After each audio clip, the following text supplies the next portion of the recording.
Ice கட்டி ice தண்ணி குடிச்சிங்கன்னா எந்த அளவுக்கு நம்மளுக்கு பாதிப்பு ஏற்படுது என்று கொஞ்சம் பார்ப்போம். சோறு சாப்பிட்டு தண்ணி குடிக்கக்கூடாது. குடிக்கிறது கூட கொஞ்சம் வெந்நீராக குடிக்கணும். ரொம்ப சூடாக ரொம்ப சில்லுன்னு குடிக்கக்கூடாது. ஸோ இப்பொழுது நம்ம ஐஸ் தண்ணிக்கும் சாதாரண தண்ணிக்கும் சுடு தண்ணிக்கும் குடிக்கும் போது எப்படி இருக்குது? சாப்பிட்ற பொருள் எண்ணெய் பொருள்.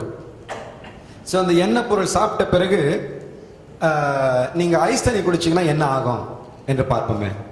இது ஐஸ் தண்ணி, இது சுடு தண்ணி, ஆறுன தண்ணி. இது நார்மல் சாதாரண தண்ணி. ஸோ இப்போ நீங்கள் என்ன செய்கிறீங்கனாக்க எண்ணெய் பொருள் சாப்பிட்றீங்க. இப்போ இந்த ஐஸ் தண்ணியில் இந்த எண்ணெயை ஊற்றி பார்ப்போம் என்ன நடக்குது. இதே சுடு தண்ணியில் அதே அளவு தான் போடுறோம். சாதாரண தண்ணி, நார்மல் வாட்டர். ஓகே,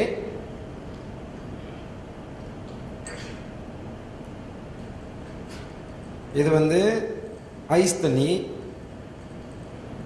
இதை நீங்கள் பார்த்தீங்கன்னா இந்த என்ன ஆயிடுச்சு பார்த்தீங்களா? அதாவது ஐஸ் தண்ணியில் ஊற்றின இந்த எண்ணெய் என்ன ஆயிடுச்சு பாருங்க. விளையாட்டு பண்ணாதீங்க. ஐஸ் தண்ணியில் உள்ளது இது ஐஸ் கட்டி இல்லைங்க, இது எண்ணெய் மாறிடுச்சு ஐஸ் தண்ணியில். இதுதான் உங்க இரத்த குழாயில போய் அடைக்க போகுது.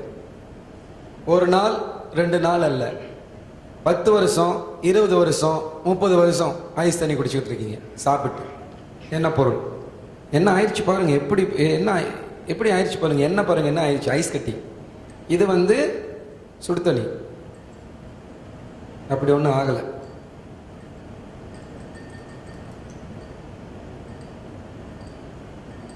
மேலே மிதந்துட்டு இருக்கும் பார்த்தீங்கன்னாக்க. ஓகே, இது நார்மல் தண்ணி.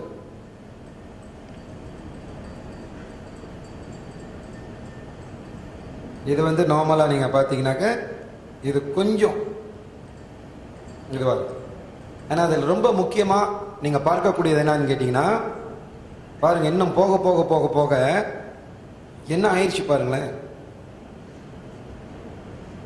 இந்த ஐஸ் தண்ணியில் போட்ட அந்த எண்ணெய் ஆகப்பட்டது எப்படி ஆயிடுச்சு பாருங்க.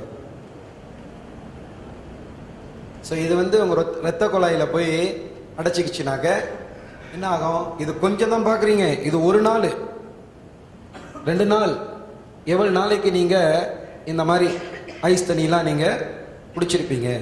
அப்படின்னா சுருக்கமாக என்ன சொல்கிறேன்னு கேட்டிங்கனாக்க, அன்புள்ளங்களே ரொம்ப கவனமாக இருங்க. ஐஸ் தண்ணி குடிக்காதீங்க சாப்பிட்டு.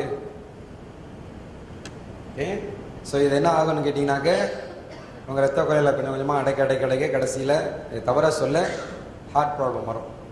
அப்புறம் போய் ஆப்ரேஷன் பண்ணணும். இது சுடு தண்ணி. இந்த சுடு தண்ணி நீங்கள் பார்த்தீங்கன்னாக்க மேலேயே மிதந்துக்கிட்டு இருக்குது.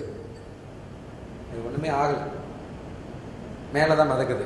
அப்படின்னா சுடு தண்ணி குடித்தா அந்த எண்ணெயை சுத்தப்படுத்துறதுக்கு சான்ஸ் இருக்குது. சுடு தண்ணி குடிச்சிங்கனாக்க இது நார்மல் தண்ணி. ஓகே, இதுவும் ஓரளவு பரவாயில்ல, அந்த அளவுக்கு ஒன்றும் இல்லை. ஸோ நார்மல் தண்ணி, சுடு தண்ணி. இது நார்மல் தண்ணிங்க கொஞ்சம் உள்ளுக்கு போகுது. சுடு தண்ணி என்பது மேலே மிதந்துக்கிட்டு இருக்குது. ஆனால் அதில் ரொம்ப மோசம் என்னதுன்னு கேட்டிங்கனாக்க என்னது? ஐஸ் தண்ணி. இங்கே பாருங்கள் எப்படி கட்டியாயிருச்சு, எவ்வளோ கட்டியாயிருச்சு. கொஞ்சம் எண்ணெய்க்கு எப்படின்னா, ஸோ ஐஸ் தண்ணி குடிக்க போறீங்களா? ஹலோ, ஏன்னா இதை சொன்னாக்கே கேட்க மாட்டீங்க. இது அப்படி காட்டும் போது தான் இது நம்ம இரத்த குழாயில் கொஞ்சம் கொஞ்சமா அடைப்பு ஏற்படும். காலப்போக்கில் ஐஸ்கிரீமும் ஐஸ் தானே கரைஞ்சு போகுதா இல்லையா? சாப்பிட்டு, அதாவது எப்பனாச்சும் ஒருத்தர் சாப்பிடுறீங்க பரவாயில்ல, அது கரைஞ்சிரும். பட் ஒரு சிலர் நீங்க பார்த்தீங்கன்னா இதே பொழப்பு. சாப்பிட்ட பிறகு ஐஸ் தண்ணி, சாப்பிட்ட பிறகு ஐஸ் தண்ணி. ஐஸ் கட்டி போட்டது மட்டும் இல்லை, ஐஸ் தண்ணி போட்டாவே இந்த எண்ணெயாகப்பட்டது இந்த மாதிரி ஆயிரும். ஸோ எண்ணெய் என்பது குடிக்க மாட்டீங்க, பட் சமையல் எல்லாமே எண்ணெயில தானே நம்ம சமைக்கிறோம். ஸோ இந்த எண்ணெயாகப்பட்டு தான் உள்ளுக்கு பாதிப்பு ஏற்படுது. இதை சொன்னாக்க நம்ம கேட்க மாட்டோம் என்பதற்காக தான் இந்த மாதிரி நீங்க பார்க்கும் போது கண்ணால பார்த்துட்டீங்களே, இதுக்கு மேல போய் ஐஸ் தண்ணி குடிப்பீங்க? ஸோ முடிவு பண்ணுங்க. ஓகே, சமைக்கிற எண்ணெய் எந்த எண்ணெயா இருந்தாலும் ஐஸ் கட்டி போட்டு இந்த மாதிரி ஐஸ் தண்ணி போட்டாவே நிச்சயமா இது இறுக்கி போகும். எந்த சமைக்கிற எண்ணெய், மண்ணெண்ணெய் ஊத்திராதீங்க.